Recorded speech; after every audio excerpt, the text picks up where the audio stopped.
Hello बच्चों, let's see the question. Column हमारे पास दे रखी है। हमारे पास एक तो कार्बोहाइड्रेट दे रखी है और हमारे पास दूसरी तरफ प्रॉपर्टीज दे रखी है, और कौन सी शुगर जो है किस प्रॉपर्टी में मूव करती है।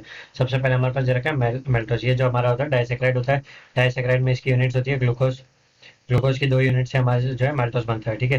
तो सबसे पहली प्रॉपर्टी हमारे पास दे रखी है इन्वर्ट शुगर। ये माल्टोज होता है, इन्वर्ट शुगर नहीं होता है। अगर माल्टोज की अगर हम बात करें तो डेक्स्ट्रो रोटेटरी है, लीवर रोटेटरी है। तो ये जो चेंज हो जाए, तो इन्वर्ट शुगर के लिए हमारे पास एक ही एग्जाम्पल होता है, वो सुक्रोज होता है। ठीक है। सुक्रोज जो होता है वो डेक्स्ट्रो रोटेटरी होता है। ठीक है। तो हमारे पास इसका सुक्रोज का लिख देंगे। ठीक है।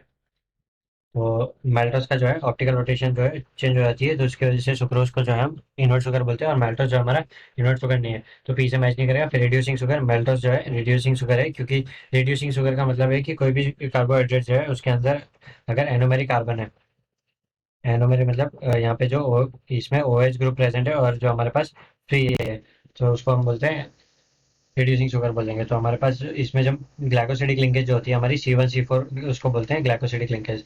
तो हमारा जो है रिड्यूसिंग शुगर हो जाएगा। ठीक है। एनोमेरिक कार्बन जो होता है वो C1 होता है, और इसमें जो फर्स्ट फर्स्ट शुगर है वो तो इसमें प्रेजेंट है, और C4 जो होता है उसमें लिंक में पार्टिसिपेशन कर रहा है। तो इसकी वजह से जो है हमारा इसका एक तो क्यू आ गया। फिर इसमें ग्लाइकोसिडिक लिंकेज तो हमारे जो है आर से भी मैच कर जाएगा। फिर हमारे पास जो दे रखा है डाइसेक्राइड। तो माल्टोज जो हमारा डाइसेक्राइड होता है हमने पहले ही पता है। तो हमारे पास इसके मैचेज ये हो गए। फिर नेक्स्ट हमारे पास सुक्रोज। तो सुक्रोज जो है हमारा इन्वर्ट शुगर हमने देख लिया। फिर इसका एक तो एक मैच पी आ गया। फिर नेक्स्ट रिड्यूसिंग शुगर, तो ये जो हमारा रिड्यूसिंग शुगर नहीं होगा, क्योंकि सुक्रोज में जो है ग्लूकोज और फ्रक्टोज के C1 ग्लाइकोसिडिक लिंकेज होती है, C1 ठीक है। दोनों की जो C1 कार्बन है वो ग्लाइकोसिडिक लिंकेज कर रहा है, बॉन्ड फॉर्मेशन कर रहा है। एनोमर का जो OH ग्रुप है वो फ्री नहीं होगा, तो ये रिड्यूसिंग शुगर भी नहीं होगा। तो ये नॉन रिड्यूसिंग शुगर होगा। और आर ग्लाइकोसिडिक लिंकेज इसमें भी प्रेजेंट होती है, तो हमारा आर आ जाएगा इसमें। और सुक्रोज जो होता है वो डाइसेक्राइड होती है। इसकी जो मोनोमर यूनिट होती है वो एक तो ग्लूकोज होती है और एक तो होती है फ्रक्टोज।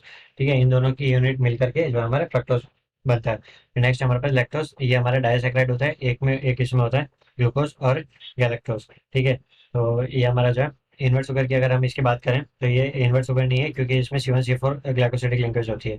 तो इसका मतलब जो ग्लूकोज का जो C4 जो है वो फ्री होता है। तो इसमें जो मैच हमारे पास आ जाएगा क्यू, और C1C4 हो जाएगा, तो ये आर भी मैच करेगा। और डाइसेक्राइड है क्योंकि ग्लूकोज और गैलेक्टोज मोनोमर है, उससे बनकर ये बनता है। ठीक है। लास्ट हमारे पास फ्रक्टोज। तो फ्रक्टोज जो है इन्वर्ट शुगर नहीं होता है, ये लिवर रोटेटरी रहता है, तो हमारे इसका भी ऑप्शन नहीं रहेगा। फिर हमारे पास नेक्स्ट है रिड्यूसिंग शुगर।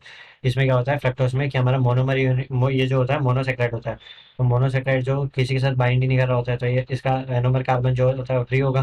तो ये जो है दूसरे को रिड्यूस कर सकता है, तो हमारे एक रिड्यूसिंग शुगर हो गया। ग्लाइकोसिडिक लिंकेज तब होगी ना जब हमारे पास किसी का बॉन्डिंग करेगा, तो ये बॉन्डिंग फॉर्म नहीं कर रहा, तो कहाँ से तो ये इसका आर होने का कोई पॉसिबिलिटी नहीं है। फिर हमारे पास हमने देख लिया कि मोनोसेक्राइड है, तो हमारे पास आंसर हो गया इस तरीके से। ठीक है। I hope you understood it well. All the